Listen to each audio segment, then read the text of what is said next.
नमस्कार मित्रांनो, मी गणेश मानकर इग्नाइट अकॅडमीच्या प्लॅटफॉर्मवर तुम्हा सर्वांचे स्वागत करतो।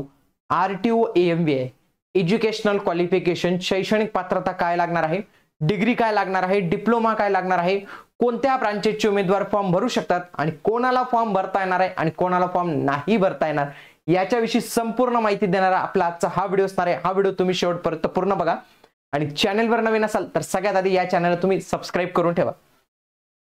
चला तर आता आपण बघूया। तत्पूर्वी आरटीओ एएमव्हीआय साठी आपण प्रिलिमची जी आहे तर ती बॅच लॉन्च केलेली आहे। लाईव्ह स्वरूपात बॅच असणार आहे ही, त्यासोबतच मेनची बॅच तुम्हाला रेकॉर्डेड स्वरूपात बघायला मिळणार आहे आणि तुम्हाला वाटतं मला पूर्ण इंटिग्रेटेड प्रिलिम प्लस मेन्स दोघांची तयारी करायची तर ती पण बॅच अवेलेबल आहे। लाईव्ह बॅच ही 7 जुलै पासून जी आहे तर ती सुरू होत आहे आणि या बॅचेसला एनरोल करताना जर तुम्ही GM10 हा कोड यूज केला तर तुम्हाला फ्लॅट 10% पर्यंतचं ऑफ जे आहे तर ते एक्स्ट्रा या कोर्सेसवर मिळणार आहे। याच्यासाठी फक्त तुम्हाला इग्नाइट अकॅडमीचं ॲप्लिकेशन डाउनलोड करायचं आहे। चला तर बघा, शैक्षणिक अर्हता नेमकी काय लागते त्याच्याविषयी आपण जे आहे तर ती माहिती घेऊया। बघा, महाराष्ट्र राज्य माध्यमिक व उच्च माध्यमिक शिक्षण मंडळाची माध्यमिक शालांत प्रमाणपत्र परीक्षा म्हणजेच काय की 10वी पास पाहिजे किंवा शासनाने 10वीला समतुल्य घोषित केलेलं असं काही चालणार आहे। म्हणजे काय की तुम्ही 10वी पास पाहिजे पहिले। चला पुढचं, माध्यमिक शालांत प्रमाण परीक्षा उत्तीर्ण झाल्यानंतर स्वयंचल अभियांत्रिकी म्हणजेच काय ऑटोमोबाईल इंजिनिअरिंग किंवा मेकॅनिकल इंजिनिअरिंग विषयातील 3 वर्षाची पदविका म्हणजे काय की डिप्लोमा पाहिजे। बघा, डिप्लोमा पाहिजे 3 वर्ष। कोणता पाहिजे? दोनच सांगितलेले, एक आहे ऑटो आणि दुसरा आहे मेकॅनिकल। मग हे दोनच वाले फॉर्म भरू शकतात का? त्याचं पण उत्तर आपण पुढे जे आहे तर ते बघणार आहोत। पहिले काय कळालं, 10वी पास पाहिजे, 3 वर्षाचा डिप्लोमा पाहिजे, फॉर्म भरू शकतो, विषय मिटला।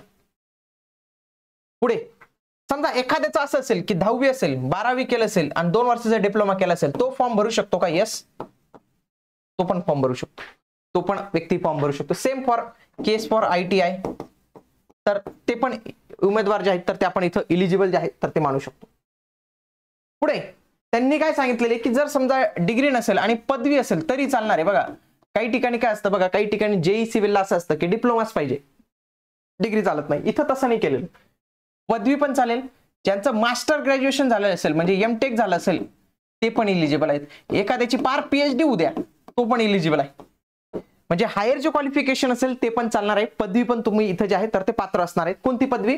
ऑटोची पदवी आणि मेकॅनिकलची पदवी आणि त्याच्यापेक्षा उच्च अर्हता जी आहे तर ती पण चालणार आहे। आरटीओ एएमव्हीआय संदर्भातल्या आपण एक व्हिडिओ सिरीज चालवलेली आहे ज्याच्यामध्ये आपण इन्फॉर्मेटिव्ह माहिती तुम्हाला देतोय, तसेच कंटेंटची माहिती तुम्हाला लाईव्ह सेक्शन मध्ये जे आहे तर ते बघायला मिळेल।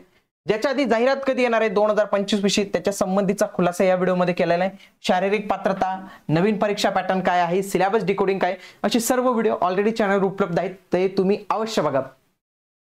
आता काय झालेलं आहे की समजा एखाद्याचं ऑटो नसेल आणि मेक नसेल म्हणजे मेकॅनिकल नसेल तर तो फॉर्म भरू शकतो का? हो।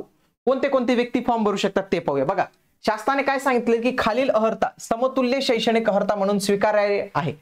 याच्यामध्ये फॉर एक्झाम्पल एखाद्याचा डिप्लोमा प्रोडक्शन मध्ये असेल, बघा production technology, production engineer, machine tool and maintenance, fabrication technology, fabrication and erection engineering, diploma in plant engineering, diploma in metallurgy, तर यांच्यामध्ये एखाद्याचा डिप्लोमा असेल तो पण इलिजिबल आहे, तो पण फॉर्म भरू शकतो। याचा फक्त काही ना काय ऑटो आणि मेकॅनिकल वालेच भरू शकतात असं नाही, प्रोडक्शन वाले पण भरू शकतात। त्याच्यानंतर production engineering, machine tool maintenance, fabrication technology, fabrication and erection technology, plant engineering and metallurgy हे पण उमेदवार फॉर्म भरू शकतात, लक्षात घ्या।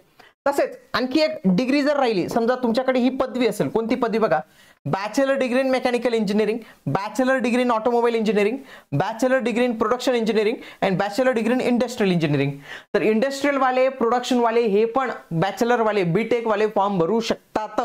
ही महत्वाची माहिती आहे, खूप विद्यार्थ्यांना हे माहितीच नसतं की हे पण ब्रांच वाले इलिजिबल आहेत, एवढं लक्षात घ्या। पुन्हा डिप्लोमा इन मेकॅट्रॉनिक्स इंजिनिअरिंग हे पण इलिजिबल आहे, डिप्लोमा इन पॅकेजिंग टेक्नॉलॉजी हे पण इलिजिबल आहे। तसेच 4 year theoretical and practical training as an artificer apprentice तर हे पण इलिजिबल आहे। म्हणजे नुसतं ऑटो आणि मेकॅनिकल नाही, माहितीच नसतं, हे लोक सुद्धा इलिजिबल आहेत फॉर्म भरण्यासाठी। ओके, आता कोण कोणाला फॉर्म भरता येईल एक समरी स्वरूपात जे आहे तर ती माहिती घेऊया. बघा 10वी झाले, 3 वर्षाचा डिप्लोमा झालेला आहे, डिप्लोमा झालेले ऑटो किंवा मेकॅनिकल किंवा अदर आपण ज्या ब्रांचेस सांगितलं तिथं फॉर्म भरू शकतो. चला फॉर्म याला फॉर्म भरता येईल. 10वी झाले, 12वी झाले, 2 वर्षाचा डिप्लोमा झाले, भरू शकतो. Same case for ITI. 10वी झाले, 12वी झाले, 2 वर्षाचा डिप्लोमा झालाय, 3 वर्षाची डिग्री झाली, फॉर्म भरू शकतो. 10वी झाले, 3 वर्षाचा डिप्लोमा झालेला आहे आणि 3 वर्षाची डिग्री झाली आहे, फॉर्म भरू शकतो. 10वी झाले, 12वी झाले, 4 वर्षाची डिग्री आहे, फॉर्म भरू शकतो. आलं लक्षात. तर हे सगळे उमेदवार जे आहेत तर ते फॉर्म भरू शकतात, हे तुम्हाला इथं लक्षात घ्यायचं आहे. RTO AMVI म्हटलं तर सगळ्यात जे नाव येतं महाराष्ट्रात सगळ्यात चांगल्या क्वालिटीचं तर ते म्हणजे इग्नाइट अकॅडमीचं.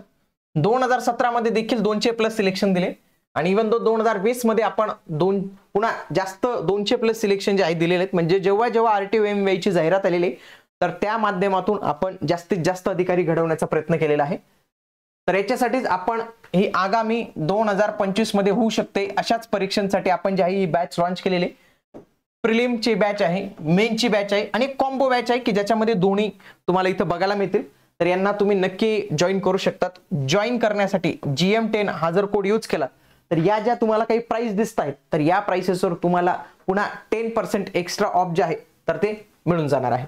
तसेच आपले टेलिग्राम चॅनल आहे इग्नाइट मेकॅनिकल, तर याला पण तुम्ही जॉईन करून ठेवा आणि हा आपला नंबर आहे. तुम्हाला काही अडचण वाटल्यास या नंबरला कॉल करू शकता. तसेच कमेंट पण करत चला, तुमच्या कमेंट जे आहेत तर ते आम्ही बघत असतो.